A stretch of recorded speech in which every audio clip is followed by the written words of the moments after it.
Hello students, welcome Sunrise online classes. Dear student, today we start lesson number 2 forms of business organization. इससे previous वाली video में हमने ये देखा था कि बिज़नेस क्या होता है, बिज़नेस के कितने तरह के टाइप्स होते हैं, जस्ट लाइक इंडस्ट्री और इस चीज़ के बारे में, कॉमर्स और ये सब चीज़ों के बारे में हमने पढ़ा था। अब अगर हम पर्टिकुलर बिज़नेस के अंदर अगर हम आते हैं तो फॉर्म्स ऑफ बिज़नेस पढ़ेंगे कि बिज़नेस किस किस तरह की कौन कौन सी फॉर्म्स में हो सकता है।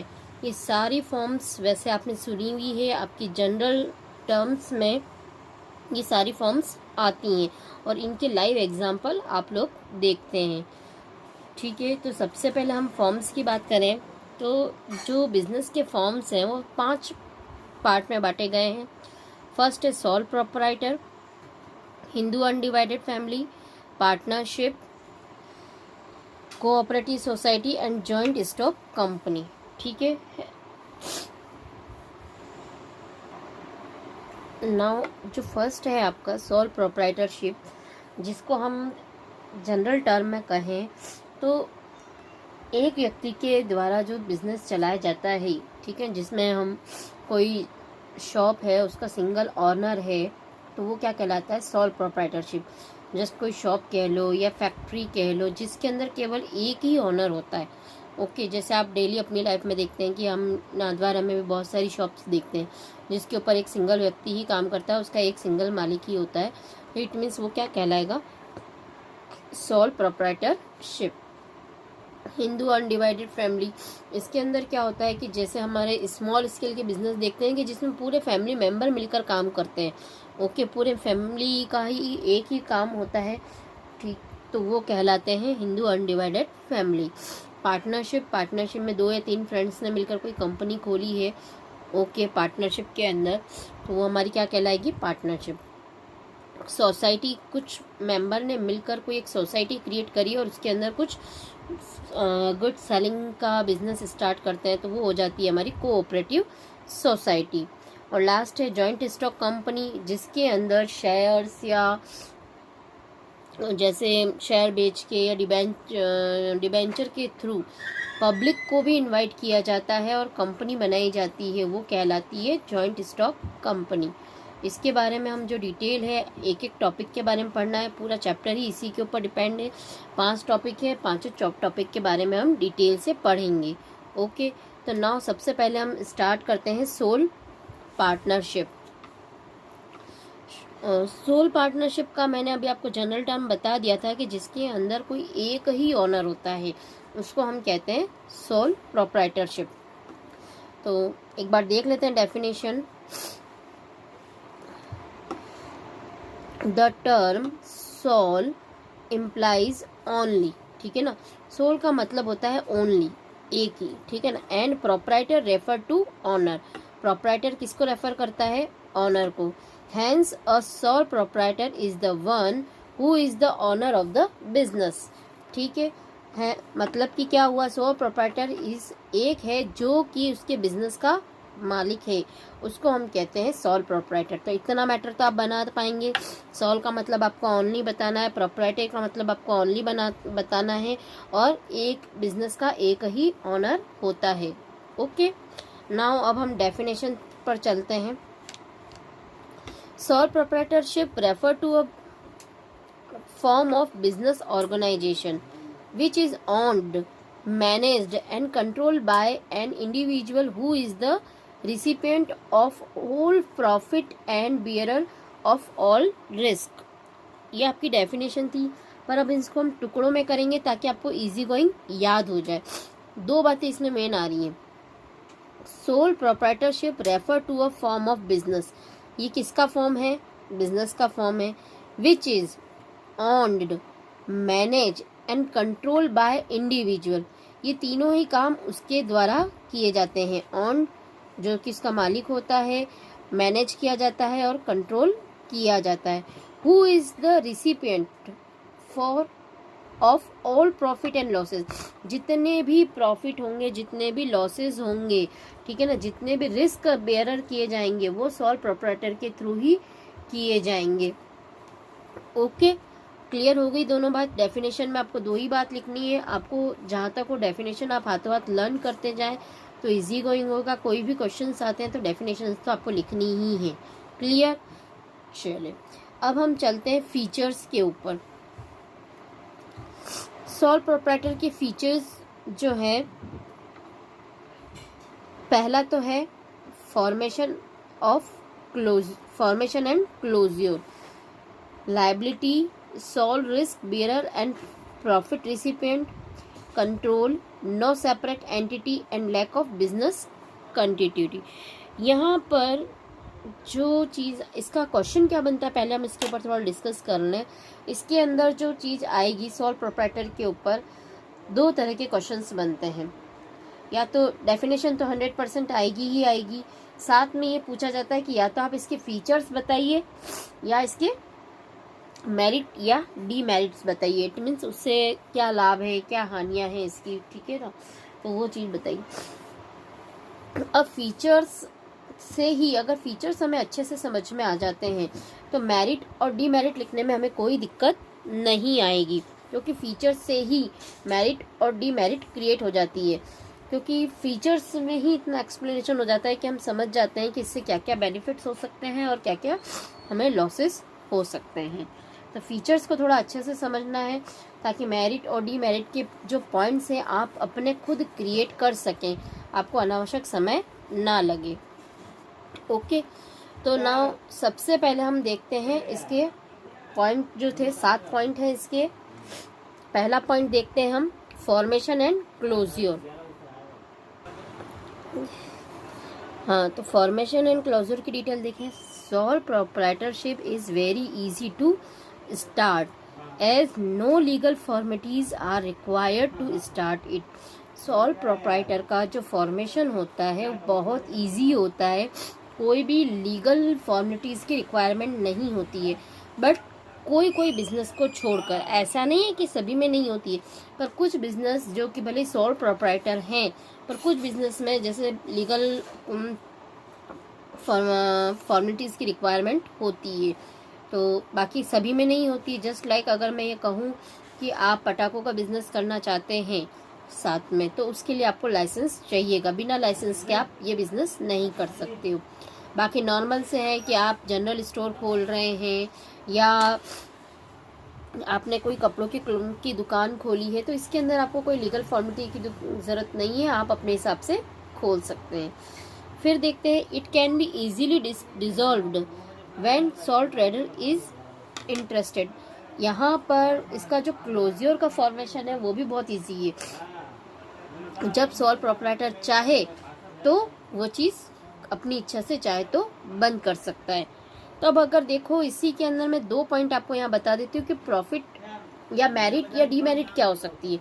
मेरिट तो ये हो जाती है कि इसका इजी फॉर्मेशन है, आगे हालांकि डिस्कस करेंगे, पर मैं बीच में इसलिए बता रही हूँ ताकि आपको पॉइंट लर्न करने में दिक्कत ना आए, और इसीलिए मैंने इसको 2 पॉइंट में बताया। पहली चीज़ तो इसका इजी फॉर्मेशन है, तो ये हमारा प्रॉफिट हो गया। अब दूसरी इसका डीमेरिट ये बन जाती है कि इसका क्लोज्योर इजीली हो जाता है। जैसे कि अगर जो सोल प्रोप्राइटर है उसको कोई इंसॉल्वेंसी हो जाती है, दिवालिया हो जाता है, कोई इलनेस हो जाती है, तो या उसकी डेथ हो जाती है, तो क्या होगा, बिजनेस कंटिन्यू नहीं चल पाएगा और जो बिजनेस है वो क्लोज हो जाएगा।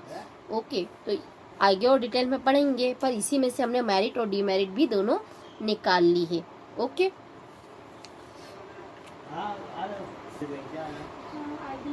नाउ नेक्स्ट है आपका liability. The liability of the owner is unlimited. It means that the owner is personally liable for payments of डेप्ट। यहाँ पर जो ऑनर की लायबिलिटी होती है वो अनलिमिटेड होती है, जितनी भी उसके डेप्ट है उसी को ही पे करना है, उसकी जगह और कोई पे नहीं करेगा। His personal property may be sold to pay business debt in case the debt exceed the assets of the firm। यहाँ पर क्या मीनिंग है कि अगर सपोज उसके डेप्ट एक्सीड हो जाते हैं असेट से, तो उसकी पर्सनल प्रॉपर्टी में को बेचकर बिजनेस के डेब्ट को चुकाना पड़ेगा। ऐसा नहीं है कि बिजनेस की प्रॉपर्टी है तो वो कंप्लीट हो गई है, बेच दिए तो अब वो डेब्ट को नहीं चुकाएगा। यहाँ उसकी पर्सनल प्रॉपर्टी भी उसमें बिक सकती है। क्यों? क्योंकि वो उसका एक इकलौता मालिक है। नाउ नेक्स्ट है आपका sole risk bearer and profit recipient. Any risk of failure of business is borne by him. अगर कोई भी रिस्क होता है, बिजनेस उसकी वजह से फेल होता है, तो वो सारा उसको ही उठाना है। ओके, जितने भी रिस्क होंगे वो अकेला ही उठाएगा। तो साथ में यहाँ क्या दे रखा है? Profit. Similarly if the business is success he receive all the business profit. जिस तरीके से रिस्क के लिए, सारे रिस्क के लिए वही रेस्पॉन्सिबल है, उसी तरह सारे प्रॉफिट भी वही रिसीव करेगा। ओके, नाउ नेक्स्ट है आपका control. Sole proprietor is the one man show that is right to run the business and to make all decision lies absolutely with the sole proprietor। Sole proprietor क्या करता है? खाली एक उसमें business में one man ही होता है, कोई और नहीं होता है। तो बिजनेस को जो भी चलाना है उसके सारे राइट्स उसके पास ही होंगे। And to make all decision, जितने भी डिसीजंस हैं उसी के द्वारा लिए जाएंगे। He can carry out his plan without any interference from other. उसके जितने भी प्लान होते हैं उसमें दूसरों का इंटरफेयर नहीं होता। जैसे कि अगर मैं बात कहूँ कि मेरा फर्म अगर पार्टनरशिप का है तो मेरे पार्टनर्स की भी मुझे सुननी पड़ेगी। अगर पार्टनर्स की बात मुझे समझ में नहीं आती तो भी मुझे उसको फॉलो करके चलना पड़ेगा। तो डिसीजन लेने में भी दिक्कत आती है पार्टनरशिप के अंदर कि सबका एक जैसा डिसीजन होना चाहिए, साथ में इंटरफेरेंस भी सबका होता है। बट सोल प्रोप्राइटर में एक बेनिफिट होता है कि कंट्रोल सब हमारे हाथ में ही रहता है, किसी और के हाथ में नहीं रहता है। सारे डिसीजन भी हमारे होंगे, मैनेजमेंट भी हमारा होगा, डिसीजन भी हमारे ही होंगे। नाउ है नेक्स्ट, नो सेपरेट एंटिटी। ये एक बहुत इम्पोर्टेंट है। जैसे कि जितने भी बिजनेस होते हैं उनके अंदर ये माना जाता है कि सबकी सेपरेट एंटिटी होती है, बट सोल प्रोप्राइटर को छोड़ के। जैसे कंपनी है तो कंपनी का कोई एक मालिक नहीं है, वो जो उसका मेन ऑनर होते हैं उनको एक अलग एंटिटी माना जाता है और कंपनी को एक अलग एंटिटी माना जाता है। उसी तरह पार्टनरशिप में देखें तो पार्टनरशिप में पार्टनर्स की एक अलग एंटिटी है, उनके बिजनेस की एक अलग एंटिटी है। ओके, एंटिटी का मतलब क्या होता है? अस्तित्व, ठीक है ना। जबकि सोल प्रोप्राइटर में क्या होता है कि सोल प्रोप्राइटर एक सिंगल व्यक्ति ही होता है, तो उसकी कोई अलग से एंटिटी नहीं मानी गई है बिजनेस की, और उसकी एंटिटी एक ही मानी गई है। A sole proprietor has no legal existence in the eyes of law. No distinction is made between the firm and the proprietor. As the result, owner is held responsible for all activities of business। यहाँ पर sole proprietor की जो entity है business से अलग नहीं मानी गई है, इसलिए सारी एक्टिविटीज़ का रेस्पॉन्सिबल सोल प्रोप्राइटर ही होता है। जबकि पार्टनरशिप के अंदर और बिजनेस कंपनीज के अंदर कंपनी जिम्मेदार होती है, पार्टनरशिप की जो फर्म है वो फर्म जिम्मेदार होती है। ओके, तो यहाँ पर ये चीज़ होती है कि यहाँ पर सोल प्रोप्राइटर खुद ही जिम्मेदार होता है जितनी भी एक्टिविटीज़ डन की जा रही हैं। Okay, now next point. Now next है आपका लैक ऑफ बिजनेस कंटिन्यूटी। यहाँ पर जो बिजनेस है वो कंटिन्यू नहीं रह पाता है। दैट फिजिकल एलिमेंट, ठीक है ना। Insolvency of the proprietor has a direct effect on business, ठीक है। अगर जो सोल प्रोप्राइटर है उसकी डेथ हो जाती है या फिजिकल एलिमेंट हो जाता है, इट मीन्स कोई रोग लग जाता है, इंसॉल्वेंसी मतलब दिवालिया हो जाता है, तो उसकी प्रोप्राइटर पर या उसकी बिजनेस पर आपका इफेक्ट पड़ता है। इट में even lead to close the business, ठीक है ना। ऐसी स्थिति में आपको अपना बिजनेस क्या करना पड़ेगा? क्लोज करना पड़ेगा। ओके, तो ये तो थे फीचर्स। क्या थे एक बार और हम देख लें। 6 फीचर्स थे हमारे, फॉर्मेशन एंड क्लोज्योर, ठीक है। वापस एक बार लर्न पे देख लें हम। Formation and closure, liability, sole risk bearer, control, no separate entity and lack of business continuity. Okay, now next हम पढ़ते हैं merit and demerit. Now next topic है merit of sole proprietorship. Features अगर आपको अच्छे से समझ में आ जाते हैं तो आप मेरिट भी आसानी से लिख सकते हैं। इसकी आपको 5 मेरिट बतानी है। सबसे पहली मेरिट तो हो जाएगी आपकी क्विक डिसीजन। ओके, जबकि ये हमने उधर पॉइंट में भी रीड करा था, क्योंकि सेल्फ अकेले कंट्रोल होता है तो हम क्विक डिसीजन ले सकते हैं। कॉन्फिडेंशियली ऑफ इंफॉर्मेशन, जो भी इंफॉर्मेशन होती है वो कॉन्फिडेंशियल रहती है, आपकी आउट नहीं होती। डायरेक्ट इंसेंटिव, इट मीन्स जो भी प्रॉफिट हो रहा है वो आपको ही मिलेंगे, इसके अलावा किसी को नहीं मिलेंगे। Sense of accomplishment, ease of formation and closure. Okay, 5 point हैं, पाँचों ही ईजी हैं। You can also create this point. Now in detail में इनके हम क्या लिखेंगे हम उसको एक बार डिस्कस कर लेते हैं, ताकि पॉइंट हमें समझ में आ जाता है पर लिखने में हमें प्रॉब्लम आती है। इतना मैटर होना चाहिए कि हमारा ऐसे टाइप आंसर बन सके। तो क्या क्या बातें लिखनी है उस चीज़ों को मैं एक बार इसमें बता देती हूँ। सबसे पहले तो था क्विक डिसीजन मेकिंग। जनरली अगर हम डिस्कस करते हैं कि सोल प्रोप्राइटर अकेला ही होता है, जो भी एक्टिविटी उसे ही करनी है, ठीक है, जो भी डिसीजन है उसे ही लेने, तो किसी का कोई इंटरफेयर नहीं होता। ये एक जनरल टर्म में बात हो गई। अब हम लिखेंगे क्या, it facilitates quick decision making as there is no need to consult other. इसके अंदर सोल प्रोप्राइटर को किसी से कंसल्ट करने की ज़रूरत नहीं होती है, इसलिए वो क्विक डिसीजन ले सकता है। ही टेक ऑल मेजर और माइनर डिसीजंस, ठीक है ना, चाहे डिसीजन माइनर हो चाहे मेजर हो, दोनों ही वो खुद ले सकता है। जबकि ऐसा पार्टनरशिप या जॉइंट स्टॉक कंपनी या हिंदू अनडिवाइडेड फैमिली, ऐसा किसी में भी नहीं होता है। जो भी डिसीजन होते हैं उनको उनके मेंबर से पूछकर फिर ही लेने होते हैं। जबकि सोल प्रोप्राइटर में सबसे बड़ा बेनिफिट यही है कि क्विक डिसीजन लिए जा सकते हैं। नाउ नेक्स्ट है कॉन्फिडेंशियली ऑफ इंफॉर्मेशन। यहाँ पर जो भी डिसीजन है, प्लानिंग है, कंट्रोल है, इट मीन्स बिजनेस की ऑल एक्टिविटीज़ उसी के द्वारा डन की जा रही है, तो उसकी कोई भी इंफॉर्मेशन बाहर आउट नहीं होती है, उसके सीक्रेट्स बाहर नहीं जाते हैं, वो सीक्रेट उसी के पास बाहर रहते हैं, ठीक है। जबकि पार्टनरशिप में और कंपनी में क्या होता है कि पार्टनरशिप में होता है कि कोई पार्टनर किसी भी सीक्रेट को बाहर बता सकता है, ये एक संभावना रहती है। कंपनी की बात करें तो कंपनी के अंदर कंपनी के जितनी भी इंफॉर्मेशन होती है वो पब्लिक में आपको डिस्प्ले करनी ही पड़ती हैं, आप वहाँ उसको सीक्रेट नहीं रख सकते हैं। इसलिए ये ज़रूरी, वहाँ पर ये जो इंफॉर्मेशन है वो कॉन्फिडेंशियली नहीं रहती, पार्टनरशिप में भी नहीं रहती है और कंपनी में भी नहीं रहती। बट सोल प्रोप्राइटर के केस में आपकी जितनी भी इंफॉर्मेशन है वो कॉन्फिडेंशियल रहती है। The maintenance of full secrecy is very important for the success of business।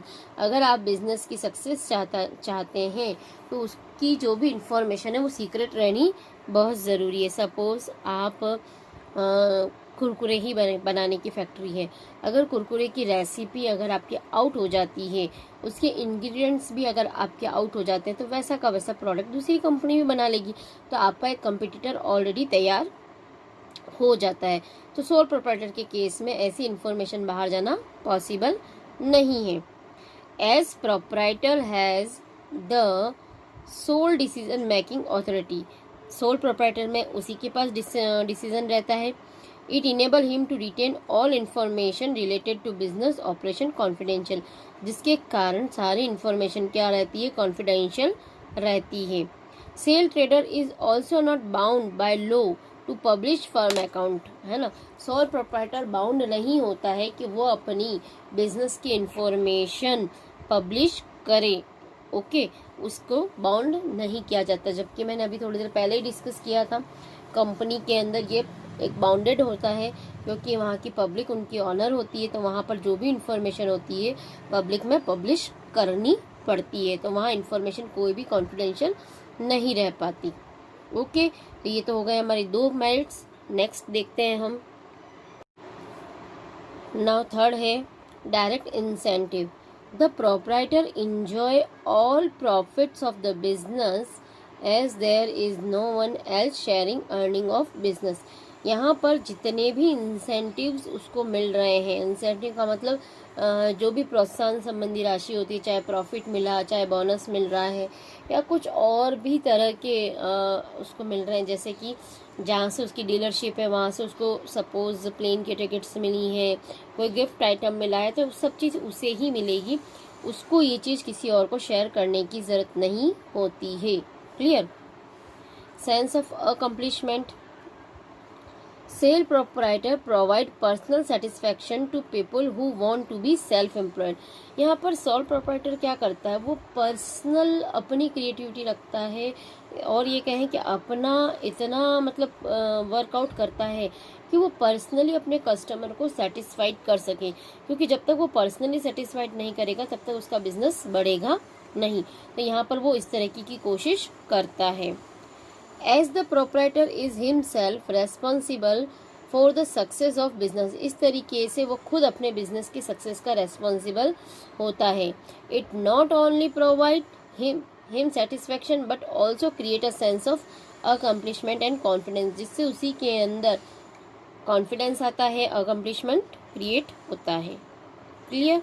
Now last, easy of formation and closure, ये चीज़ मैंने आपको उसमें फीचर्स में भी डिस्क्राइब कर दी थी। Sole proprietor can be easily started and disclosed at any time with minimum legal formality. वह जब चाहे अपना बिजनेस स्टार्ट कर सकता है और जब चाहे अपना बिजनेस भी क्लोज कर सकता है, क्योंकि वो स्वयं अकेले ही उसका ऑनर होता है। उसकी इच्छा हो जब वो जैसा काम कर सकता है, उसको कोई लीगल बाउंडेड नहीं किया जा सकता। Is that clear? अब बात करते हैं हम लिमिटेशंस। लास्ट टॉपिक है सोल प्रोप्राइटर का। किसी भी जो इसके अंदर हम पढ़ेंगे वो यही चीज़ें आएंगी, उनके बारे में इसके फीचर या इम्पोर्टेंस क्या है, उसके मेरिट या डिमेरिट्स क्या हैं। ठीक है, हमें 4-5 टॉपिक के बारे में यही मेन टॉपिक पढ़ने हैं। तो नाउ अब हम लिमिटेशन की बात करें तो 4 तरह की लिमिटेशंस आती हैं हमारे पास। पहली बात, लिमिटेड रिसोर्सेज रहते हैं उसके पास, अनलिमिटेड लाइबिलिटी रहती है, लिमिटेड मैनेजरियल एबिलिटी रहती है, और लिमिटेड लाइफ रहती है बिजनेस की। ओके, तो देख लेते हैं इन चारों की डिटेल क्या है आपके पास। नाउ फर्स्ट है लिमिटेड रिसोर्सेज। यहाँ पर पहले हम जनरल बात कर लें। सोल प्रोप्राइटर है, उसकी पर्सनल कैपिटल मतलब पर्सनल सेविंग से ही वो कैपिटल बनाता है, तो उसके पास जो सेविंग होगी वो क्या होगी, लिमिटेड होगी। उस सेविंग के बेस पर बैंक भी उसको क्या होगा, लिमिटेड ही लोन दे सकता है। ऐसा नहीं है कि बहुत ज़्यादा एक्स्ट्रा कर दिया जाए। जबकि पार्टनरशिप में बहुत सारे मेंबर होते हैं, कंपनी बहुत बड़ी मानी जाती है, तो वहाँ पर बड़ी मात्रा में आपको लोन मिल जाता है। बट सोल प्रोप्राइटर के अंदर वो अकेला होने की वजह से बैंक है या अदर फर्म्स है, वो उसको उतना लोन देने में इतना इंटरेस्टेड नहीं होती, क्योंकि अकेला व्यक्ति है, उसको अगर कुछ हो गया तो कंपनी के लोन का पैसा भी डूब जाएगा। तो जो भी रिसोर्सेज होते हैं वो लिमिटेड ही होते हैं, उसको इतना एक्सपांड करना पॉसिबल नहीं है। The resources of the proprietor are limited to his personal saving and borrowing. ठीक है ना, उसकी रिसोर्सेज कहाँ से होंगे, पर्सनल सेविंग या बोरोइंग, जहाँ से वो उधार ले रहा है। The borrowing capacity is also limited as bank. Borrowing capacity कहाँ से आएगी, bank. And other lending institute may hesitate to extend long term loan. जो अदर लैंडिंग इंस्टीट्यूट होते हैं वो हेजिटेशन रहता है उनको कि हम इनको लोन दें या न दें, क्योंकि ये सोल प्रोप्राइटर है तो लॉन्ग टर्म देने में वो इंटरेस्टेड नहीं रहते हैं। नाउ नेक्स्ट है limited life of business concern. यहाँ पर जो सोल प्रोप्राइटर की बिजनेस है उसकी लाइफ लिमिटेड क्यों रहती है, क्यों, क्योंकि सोल प्रोप्राइटर की भी कुछ लिमिटेशन हो सकती है। वो कभी भी इल हो सकता है, ओके, कभी भी उसकी डेथ हो सकती है या इंसॉल्वेंसी हो सकती है, कोई भी कारण हो सकते हैं। ठीक है ना, तो sole proprietor does not enjoy continuity, वो अपनी कंटिन्यूटी बिजनेस की कंटिन्यूटी को एंजॉय नहीं कर सकता। क्यों, ड्यू टू इलनेस, डेथ और insolvency of the proprietor affect the business and can lead to its closure। इनमें से कोई भी चीज हो जाती है तो बिजनेस को क्लोज करना ही पड़ता है। नाउ नेक्स्ट है आपका अनलिमिटेड लायबिलिटी। यहाँ पर अनलिमिटेड लायबिलिटी हम क्यों कहेंगे, इसलिए कहेंगे कि जहाँ पर जितने भी प्रॉफिट्स हो रहे थे वो सोल प्रोप्राइटर को मिलते हैं, तो लायबिलिटी भी किसकी रहेगी, प्रोप्राइटर की ही रहेगी। अगर बिजनेस में अचानक बहुत ज़्यादा लॉस होता है तो उसकी पर्सनल असेट्स भी बिक जाती है, उसको अपनी पर्सनल असेट्स को बेचकर लोगों के डेब्ट्स चुकाने पड़ते हैं, इसलिए यहाँ पर अनलिमिटेड लायबिलिटी होती है। जबकि अगर हम पार्टनरशिप वगैरह में कहें तो वहाँ लिमिटेड लायबिलिटी होती है, जितना कम कैपिटल का कंट्रीब्यूशन किया है उतने बेस पर ही उनकी लायबिलिटी रहेगी।